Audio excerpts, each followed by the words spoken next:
नमस्कार, मैं आपके साथ तरन्नुम जहां शेख। हवा में घुला जहर, मुश्किल में शहर। जी हां, दिल्ली में प्रदूषण का स्तर लगातार बढ़ता जा रहा है। इससे दिल्ली वासियों को कई बीमारियों का सामना करना पड़ रहा है।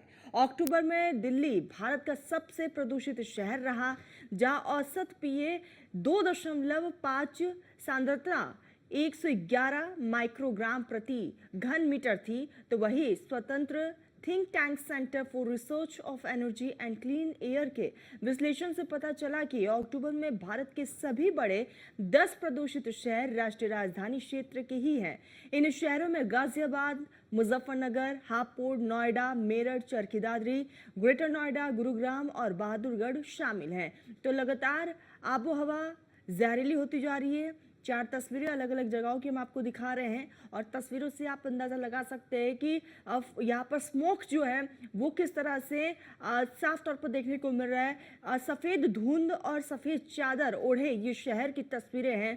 दिल्ली में सांस लेना मुश्किल हो चुका है क्योंकि हवा में जहर घुल रहा है। तस्वीरें देखते अमूमन लोग जो है वॉक पर निकलते, लेगा अब लोगों की संख्या में भी कमी देखने को मिल रही है। लोग अब घर से निकलने में 10 बार सोच रहे हैं और ये वो शहर की तस्वीरें हैं। दिल्ली एनसीआर समेत कई ऐसे शहर जहां पर एयर क्वालिटी इंडेक्स बद से बदतर होती जा रही है। आपको बताते चले कि लगातार हवा में जहर घुल रहा है और ऐसे में कैसे मापी जाती है एयर क्वालिटी, ये भी आपको बता दें कि 51 से 100 एयर क्वालिटी होने पर इसे संतोषजनक माना जाता है। 101 से 200 के बीच मध्य माना जाता है। आपको बताते चले 201 से 300 के बीच का एयर क्वालिटी इंडेक्स खराब माना जाता है, लेकिन 301 से 400 के बीच का एयर क्वालिटी इंडेक्स बहुत खराब माना जाता है। 401 से 500 के बीच का एयर क्वालिटी इंडेक्स गंभीर श्रेणी में माना जाता है। तो किस तरह से एयर क्वालिटी इंडेक्स को मापते हैं ये हमने ग्राफिक्स के जरिए आपको बताया। तो लगातार एयर क्वालिटी इंडेक्स खराब हो रहा है। दिल्ली एनसीआर समेत कई शहर है जिसका एयर क्वालिटी इंडेक्स 300 के पार पहुंच गया और अब जैसा कि हम ग्राफिक्स में आपको बता रहे हैं, अगर 200 के पार पहुंचता है तो खराब होता है और 300 के भी पार पहुंच जाता है तो वो बहुत ही खराब श्रेणी में आता है। लेकिन जब 400 के पार एक्यूआई पहुंचता है तो उसे गंभीर श्रेणी में दर्ज किया जाता है। हमने कोविड के वक्त देखा लोग मास्क का इस्तेमाल कर रहे थे लोग, लेकिन अब पॉल्यूशन की वजह से भी लोग मास्क का इस्तेमाल कर रहे हैं। जब भी घर से बाहर निकल रहे हैं मास्क जरूर लगा रहे हैं और ऐसे में न्यूज़ वन इंडिया भी आप लोगों से यही अपील करता है कि जब भी आप घर से बाहर निकले तो मास्क का इस्तेमाल जरूर करें। साथ ही साथ आपको बता दें कि यहाँ पर ये पॉल्यूशन जो है बच्चों और बुजुर्गों के लिए काफ़ी ज़्यादा घातक है और उन लोगों के लिए जिनको सांस की समस्याएं हैं। तो एयर क्वालिटी इंडेक्स बद से बदतर, लगातार एयर क्वालिटी इंडेक्स में इजाफा देखने को मिल रहा है और ऐसे में दिल्ली एनसीआर में ग्रैप 2 के तहत पाबंदियां लागू की गई थी, लेकिन उसके बावजूद जो है लगातार वहां पर भी प्रदूषण का स्तर बढ़ता हुआ नजर आया। डीजल जनरेटर चलने पर रोक और प्राइवेट गाड़ियों के इस्तेमाल को कम करने के लिए पार्किंग फीस में बढ़ोतरी भी की गई। सीएनजी, इलेक्ट्रिक बसों और मेट्रो की सर्विस में इजाफा किया गया। प्रतिदिन सड़कों पर यहाँ पर मैकेनिकल और वैक्यूम स्वीपिंग और पानी का छिड़काव भी किया जा रहा है। नेचुरल गैस, बायोगैस और एलपीजी से चलने वाले जनरेटर चला सकेंगे। तो लगातार आपको बता दें कि तमाम इजाद यहाँ पर किए गए, लेकिन उसके बावजूद जो है दिल्ली एनसीआर समेत कई शहरों का हाल बद से बदतर है और दिवाली से पहले तक कुछ हद तक तस्वीरें फिर भी ठीक थी, लेकिन दिवाली में जिस तरह से लोगों ने आतिशबाजी की है उसके बाद से यहाँ पर सफ़ेद चादर ओढ़े शहर की तस्वीरें जो कि डरा देने वाली हैं। तो लगातार सड़कों पर सन्नाटा भी पसरा हुआ है। गाड़ियों की रफ्तार पर ब्रेक लग चुका है। लोग अब अपने घरों में कैद हो चुके हैं। प्रदूषण की वजह से लोगों को सांस लेने में काफ़ी दिक्कतें हो रही है, परेशानियों का सामना करना पड़ा है। ना सिर्फ दिल्ली एनसीआर की तस्वीरें हैं बल्कि कई ऐसे शहर हैं जहां का हाल अमूमन यही है। गाजियाबाद हो गया, मुजफ्फरनगर, हापुड़, नोएडा, मेरठ, चरखी दादरी, ग्रेटर नोएडा, गुरुग्राम, बहादुरगढ़, ये तमाम वो शहर जहां एयर क्वालिटी इंडेक्स में लगातार बढ़ोतरी देखने को मिल रही है। तो आबो हवा जहरीली हो चुकी है। आम जन को काफ़ी ज़्यादा परेशानियों का सामना करना पड़ रहा है। लोगों की मुश्किल लगातार बढ़ रही हैं और ऐसे में बड़ा सवाल यह है कि आखिर इस प्रदूषण से राहत कब मिलेगी। एक तरफ हम देख रहे हैं एयर क्वालिटी इंडेक्स धीरे धीरे बढ़ रहा है और दूसरी तरफ जो है अस्पतालों में मरीजों की संख्या में भी इजाफा हो रहा है। तो ये हम तस्वीरें आपको दिखा रहे हैं, आप तस्वीरों से अंदाज़ा लगा सकते हैं। अमूमन इस तरह की तस्वीरें दिसंबर और जनवरी में हमें देखने को मिलती है, जब बहुत ज़्यादा पारा लुढ़कता है तब। लेकिन ये स्मोक की तस्वीरें हैं, पॉल्यूशन की वजह से इस तरह की तस्वीरें अब देखने को मिल रही है। हालांकि इस बीच प्रशासन की तरफ से भी तमाम तैयारियां की गई है। नगर निगम लगातार पानी का छिड़काव कर रहा है ताकि पॉल्यूशन पर जो है काबू पाया जा सके, लेकिन उसके बावजूद ये तस्वीरें मन को विचलित करने वाली तमाम तस्वीरें हैं। दिल्ली एनसीआर की आबोहवा जहरीली हो चुकी है, आम जन की मुश्किलें लगातार बढ़ रही है। नोएडा में शुद्ध सांस लेना अब मुश्किल हो गया है और ऐसे में सवाल यही है कि आखिर इस पॉल्यूशन से जनता को राहत कब मिलेगी। जब भी सुबह लोग मॉर्निंग वॉक पर निकल रहे हैं, वो मास्क का इस्तेमाल कर रहे हैं, लोगों की आंखों में जलन हो रहा है, सांस लेने में दिक्कतें हो रही है, तकलीफों का सामना आम जनता को करना पड़ रहा है और ऐसे में प्रदूषण से राहत अभी मिलता हुआ दिल्ली एनसीआर वासियों को नहीं दिख रहा। ये देखिए, ये तस्वीरें जो है सुबह भी हेडलाइट का इस्तेमाल करते हुए लोग गाड़ी चलाते हुए दिखाई दे रहे हैं। तो दिल्ली एनसीआर की ये तस्वीरें हैं और ऐसी ही कुछ तस्वीरें जो हैं उत्तर प्रदेश के अलग अलग शहरों से देखने को मिल रही है, जहां पर लोग जो है एयर क्वालिटी इंडेक्स की वजह से उनका हाल बद से बदतर हो चुका है। तो दिल्ली एनसीआर में ग्रेड 2 के तहत पाबंदियां लागू की गई।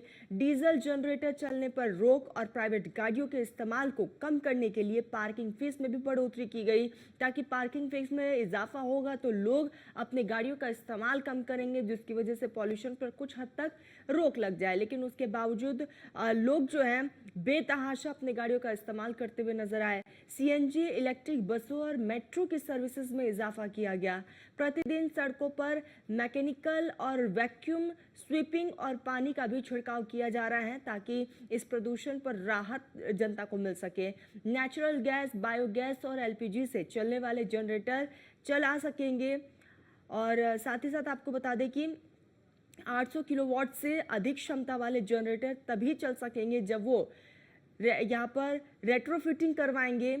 और आपको बता दें कि हालांकि इन तमाम पाबंदियों के बावजूद जो है दिल्ली में इसका असर कुछ भी देखने को नहीं मिला। लगातार प्रदूषण का स्तर बढ़ता ही जा रहा है और लोगों को यहाँ पर सांस लेने में काफ़ी ज़्यादा तकलीफ़ें भी हो रही हैं। तो अमूमन ये कई ऐसे शहरों की तस्वीरें जो है वो निकल कर सामने आई है। लगातार एयर क्वालिटी इंडेक्स में बढ़ोतरी और जैसे जैसे एयर क्वालिटी इंडेक्स में इजाफा हो रहा है, दूसरी तरफ आम जन की मुश्किलें लगातार बढ़ रही है और यहाँ पर अस्पतालों में मरीजों की संख्या में भी लगातार इजाफा देखने को मिल रहा है। ये तस्वीरें आप देखिए किस तरह से स्मोक की चादर शहर पर छाई हुई है, उसकी ये तस्वीरें हैं। और आपको बता दें कि विशेषज्ञों का कहना है कि अभी फिलहाल जनता को पॉल्यूशन से राहत नहीं मिलेगी और कहीं ना कहीं लोगों की ये बड़ी लापरवाही भी है। दिवाली पर जिस तरह से आतिशबाजी की गई, तमाम पाबंदियों के बावजूद जो है उन पाबंदियों को तार तार करते हुए जनता नजर आई। गाजियाबाद से हमारे सहयोगी यादराम जुड़ चुके हैं। यादराम, लगातार पॉल्यूशन का स्तर बढ़ता जा रहा है, फिलहाल गाजियाबाद का क्या हाल है? देखिए, जैसा कि अभी बताया कि जो पटाखे हैं वो जमकर चले और सबसे बड़ी बात ये है कि तमाम जो सख्तियां थी, तमाम जो आदेश थे, उनको साइड में रखते हुए तमाम जो लोग हैं उन्होंने पटाखे जलाए और इन पटाखों का असर ये हुआ कि जो गाजियाबाद है, खास तौर से गाजियाबाद की बात करें तो एक गैस चैम्बर वो बन चुका है। लगातार जो AQI है वो पिछले काफी समय से 300 के पार बना हुआ है, जो कि बहुत ही गंभीर श्रेणी में आता है। अगर सरकार के और जो प्रशासन है उनकी बात करें तो हालांकि जो काफी प्रयास जरूर कर रहे हैं प्रदूषण को कम करने के, लेकिन वो प्रयास इतने नहीं है कि जिसकी वजह से प्रदूषण कम हो जाए और साथ ही जो सांस है और जो खांसी है, सांस है, दमा है, उसके जो मरीज हैं लगातार वो बढ़ते जा रहे हैं। अभी अगर मैं PM10 की बात करूं, PM2.5 की बात करूं तो बहुत ही बारीक डस्ट पार्टिकल हैं जो कि सीधे सांस के रास्ते फेफड़ों में जाते हैं और दमे की स्थिति पैदा करते हैं और इतनी स्थिति गंभीर उससे हो जाती है कि जो मरीज है उसकी जान भी जा सकती है। तो कुल मिलाकर जो गैस चैम्बर है वो गाजियाबाद बना हुआ है और अभी तक कहीं से इससे राहत मिलती हुई नहीं दिखाई दे रही है। हालांकि कुछ समय पहले जरूर हवा चली थी जिसकी वजह से थोड़ी राहत ज़रूर मिली थी, लेकिन राहत इतनी नहीं है कि उसको ये कहा जाए कि हाँ अब सब ठीक है। तो कहीं न कहीं बहुत प्रयास करने होंगे एक्यूआई को नीचे लाने के लिए, क्योंकि 300 के पार लगातार जो एक्यूआई है, वो बहुत ही खतरनाक श्रेणी में आता है। जी। यादराम, क्या लगता है आने वाले समय में गाजियाबाद वासियों को राहत मिल पाएगी या नहीं? देखिए राहत की जहाँ तक बात है, मैं बता दूँ कि अभी लोनी की ही बात कर लेते हैं, गाज़ियाबाद के लोनी की। वहाँ 400 के पार एक्यूआई गया था। हालाँकि अभी कुछ कम है, क्योंकि अभी कुछ दिन पहले हवाएँ चली थी। लेकिन धुआँ और धूल, ये दोनों ऐसी चीज़ है, वो अभी भी बरकरार बने हुए हैं। अभी कुछ दिन पहले तक जो लोग हैं, उनकी आँखों में जलन हो रही थी, वो नाइट्रोजन की वजह से थी, और नाइट्रोजन हवा चलने की वजह से कम ज़रूर हुआ और आँखों में जलन कुछ कम ज़रूर हुई, लेकिन जो खाँसी और जो दमे हैं और बुजुर्ग हैं, खास तौर से बच्चे हैं, उनके ऊपर जो संकट है, अभी भी इसका मंडराया हुआ है। और जो डॉक्टर्स हैं, जो विशेषज्ञ हैं, मैं बता दूँ कि ये प्रदूषण ऐसा नहीं है कि ये सिर्फ़ अभी का प्रदूषण है। अगर लगातार ये ऐसा ही बना रहता है, तो इसके दूरगामी जो लंबे जो गंभीर परिणाम हैं, वो देखने को मिलेंगे, और हुँ। शायद ऐसा कोई व्यक्ति बचे जो कि बीमार ना हो। तो ये बिल्कुल प्रदूषण यात्रा, के कुल मिलाकर लोगों की मुश्किलें लगातार बढ़ती जा रही। बने रहिएगा यात्रा। पीयूष तिवारी हमारे साथ दिल्ली से जुड़ चुके हैं। पीयूष, दिल्ली का हाल बेहाल हो चुका है, आम जनता काफी ज्यादा परेशान है, तस्वीरें हम आपके पीछे देख पा रहे हैं। बिल्कुल, अगर हम बात करें तो दिल्ली में लगातार जो धुंध है वो कहीं न कहीं पिछले कुछ दिनों से बढ़ती जा रही है, और ख़ासतौर पे सुबह के समय अगर हम बात करें तो ऐसे में इस वक्त की अगर हम बात करें तो कई जगहों पर जो एक्यूआई लेवल है वो 350 के पार चला गया है।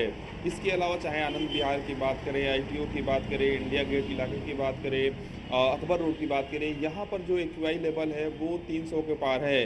निश्चित रूप से देश की राजधानी दिल्ली के बुरे हाल हैं, और जिस तरीके से एक्यूआई लेवल लगातार दिन पर दिन बढ़ता जा रहा है, आने वाले दिनों में विशेषज्ञों का मानना है कि इस एक्यूआई लेवल में और भी वृद्धि हो सकती है, क्योंकि दिल्ली जो है वो दोहरी मार झेल रही है प्रदूषण की। और आप देखिए कि न सिर्फ हवाओं में जहर घुला हुआ है, बल्कि यमुना नदी भी पूरी तरीके से प्रदूषित हो चुकी है, और उसको भी साफ करने की जो कवायद है वो की जा रही है। इसके अलावा अगर हम बात करें तो इस पॉल्यूशन से बचने के लिए तमाम जो एहतियातन कदम है वो सरकार की ओर से उठाए जा रहे हैं। चाहे पानी के छिड़काव की बात करें, इसके अलावा अन्य विकल्पों पर भी दिल्ली सरकार है वो काम कर रही है। सबसे बड़ी बात है कि कई जो नियम है वो पिछले साल भी लागू किए गए थे, खासतौर पे ग्रैप नियम की बात करें, इसके साथ ही जो कैंपेन है वो भी चलाया गया कि रेड लाइट ऑन गाड़ी ऑफ। इसके अलावा अगर हम बात करें अन्य कैंपेन भी ऑड इवेंट जैसे चलाए गए थे।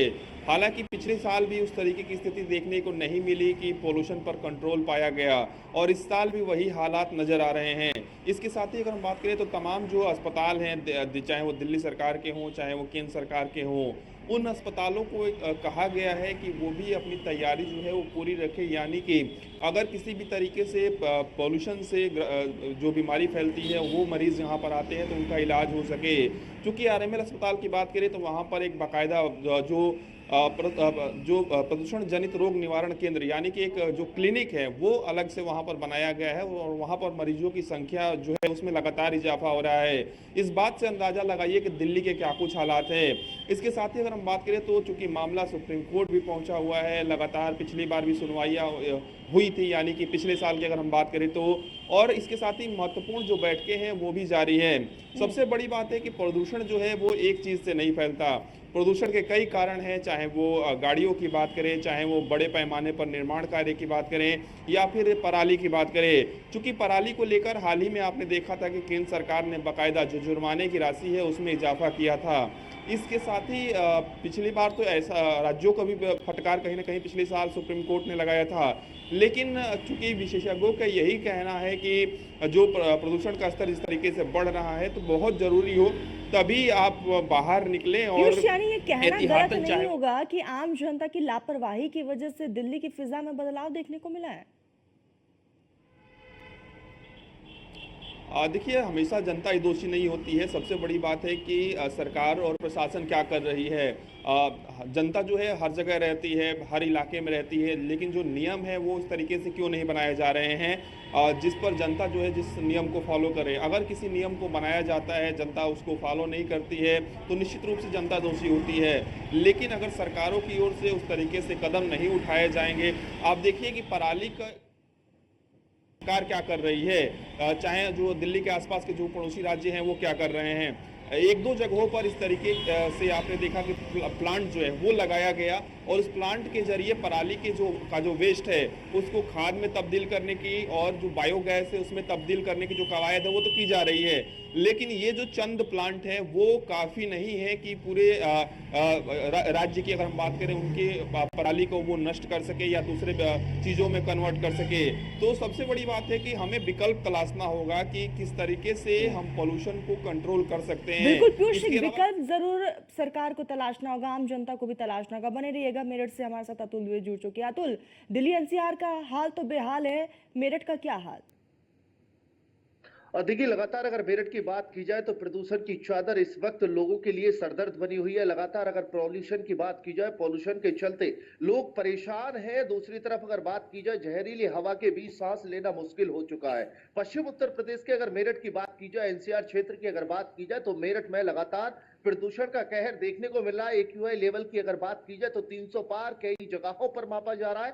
देहात क्षेत्र की बात की जाए तो लगातार यहां पर 270 से ज्यादा एक्यूआई इंडेक्स पहुंच चुका है। लगातार अगर बात की जाए तो मेरठ में प्रदूषण की चादर जिस तरह से प्रभावित होती हुई नजर आ रही है, लगातार जो लोग हैं वो प्रभावशाली हो रहे हैं। लगातार बीमारियों का जमावड़ा इकट्ठा होता हुआ नजर आ रहा है। सांस लेने में तकलीफ हो या फिर अस्थमा की हो, हार्ट के पेशेंट हो, लगातार बढ़ते हुए नजर आ रहे हैं। अस्पतालों की व्यवस्था की बात की जाए तो सीएमओ की तरफ से व्यवस्था की जा रही है, लेकिन दूसरी तरफ अगर बात की जाए तो प्रशासन की तरफ से पुख्ता इंतजामात नहीं किए जा रहे। कागजी घोड़े लगातार दौड़ाए जा रहे हैं, लेकिन दूसरी तरफ धरातल की अगर बात की जाए तो धरातल पर वो सब चीज देखने को नहीं मिल रही है। लेकिन लगातार अगर बात की जाए, जिलाधिकारी की तरफ से निर्देशित किया गया है। नगर आयुक्त की अगर बात की जाए तो कहीं ना कहीं वो कार्रवाई का आश्वासन देते हुए नजर आते हैं। लगातार अगर बात की जाए तो व्यवस्थाओं की बात करते हुए नजर आते हैं, लेकिन हकीकत की अगर बात की जाए, पॉल्यूशन की चादर की अगर बात की जाए तो आए दिन बढ़ती हुई नजर आती है।